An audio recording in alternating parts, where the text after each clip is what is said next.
Hi అండి. Welcome to my channel. అయితే AP ఉద్యోగులందరూ కూడా సంచలన నిర్ణయం అయితే తీసుకున్నారండి. ఓ ప్రభుత్వ ఉద్యోగి ఆవేదననైతే ఈ ఆయన మాట్లాడిన వ్యాఖ్యలైతే సంచలనంగా అయితే మారాయి. ఆ వివరాలన్నీ కూడా పూర్తిగా వీడియోలో అయితే తెలుసుకుందాం. మీరైతే వీడియోని ఎక్కడా కూడా స్కిప్ చేయకుండా ఎండ్ వరకు అయితే చూసేయండి. వీడియో నచ్చినట్లయితే తప్పకుండా లైక్ చేయండి, షేర్ చేయండి. 5 ఏళ్లుగా ఉద్యోగులను చులకనగా చూస్తూ అన్ని విధాలుగా నిర్బంధాలు విధించి ఈ ప్రభుత్వం ఖచ్చితంగా గద్దె దిగాలి.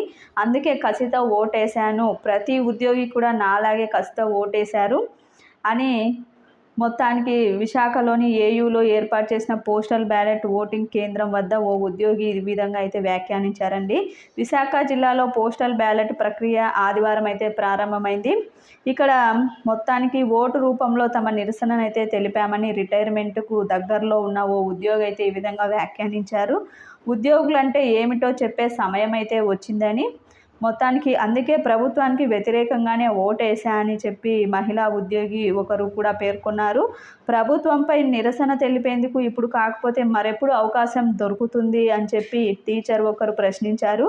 తొలి రోజు ఓటేయడానికి పెద్ద సంఖ్యలో ఉద్యోగులు, ఉపాధ్యాయులు క్యూ అయితే కట్టారండి. మొత్తంగా 5,000 మంది ఓటేశారని ఉపాధ్యాయ ప్రభుత్వ ఉద్యోగుల సంఘం నేతలు కూడా వివరించడం జరిగింది. ఈ విధంగా ఉద్యోగులంతా కూడా ఈసారి సంచలన నిర్ణయం అయితే తీసుకున్నట్టయితే కనిపిస్తోంది. ఇది ఇప్పటి వరకు ఉన్నటువంటి లేటెస్ట్ అప్డేట్. మీకు ఈ వీడియో నచ్చినట్లయితే తప్పకుండా లైక్ చేయండి, షేర్ చేయండి. Thank you for watching.